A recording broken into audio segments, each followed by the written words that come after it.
Hi, I'm Nathan from the Box Surveillant, and that's Adam. And we're doing our piece for Sounds Magazine.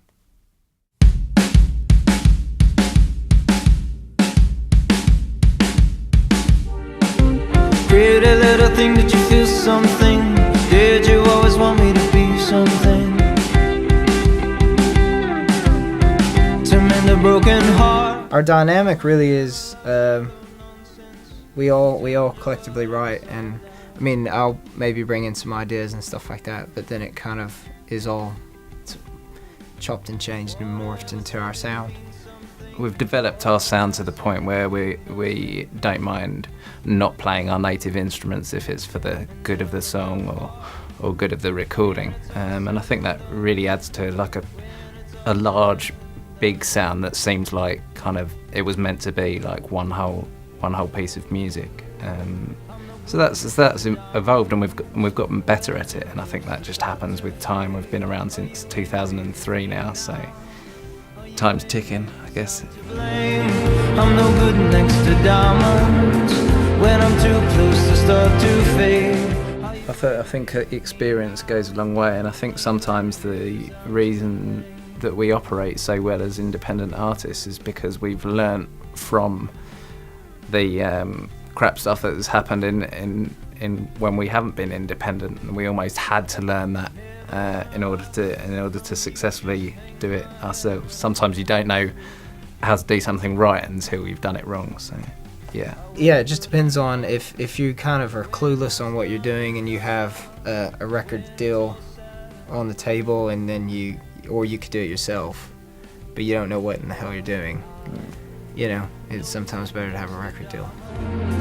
When I'm too close to start to fade, are you angry with me now? Are you angry? Well, I think when we came off the road playing The Cold Still, because The Cold Still is quite a downbeat album, and I think when we play the songs that are more up tempo from the previous three albums, sometimes they're just more fun to play live, and you get some better reactions. Not always, but and I think that when that was one of the ideas for this record is to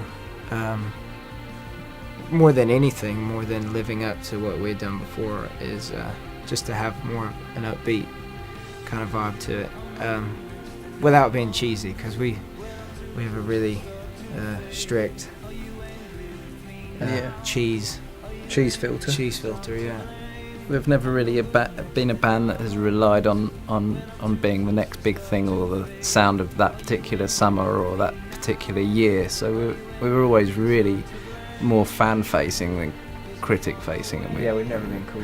So the songs that we're writing for this album, we would care more about whether people are going to really love them live, and then, you know, if it's critically acclaimed on top of that, then that's a bonus.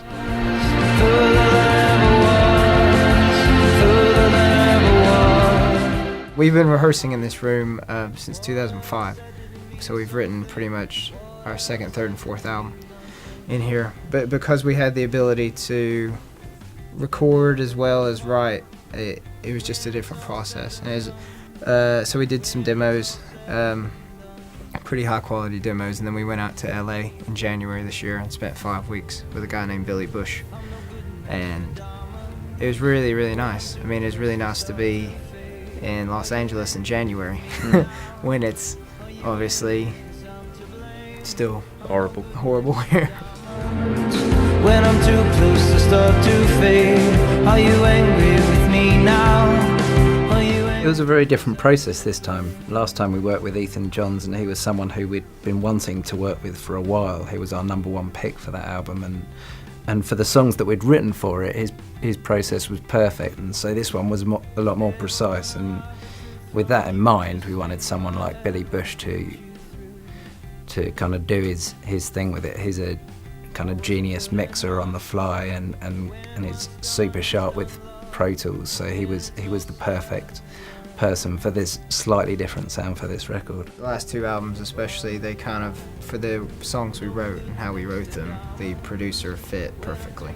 Yeah. So, and working with Billy, he's just he's one of the most relaxing guys you'll ever meet, and he kind of puts you in a really good frame of mind. And so, yeah, we had a blast. I mean, I've never used the word blast. I don't mind. We had a it. really good time. Blast sounds like something like a parent would say. I Right? think you can get away with it being American. I think if I said it, it would seem really dumb. Yep. Yeah. Okay. In my accent. Yeah, fair I think enough. you're fine.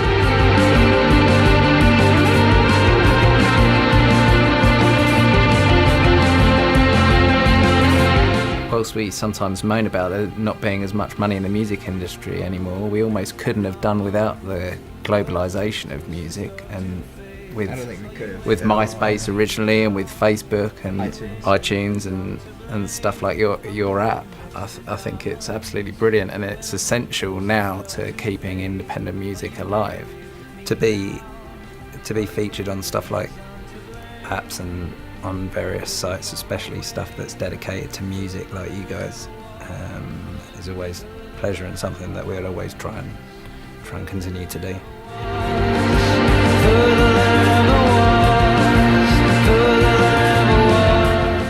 The U.S. is, I guess, our biggest market. For me, it's fun being American, and the other guys, I think, because we've played enough shows over there now, we kind of know what to expect. But I mean, I've had some of my favourite shows there. In places like LA and New York, we can now expect a really great crowd. And it gets bigger every time. We can always see growth in the US, so it's a lot of fun and feels like we're on the road to kind of bigger and better things there too. it's a lot of driving. A lot of driving, yeah. A lot of driving. But, it's part of it.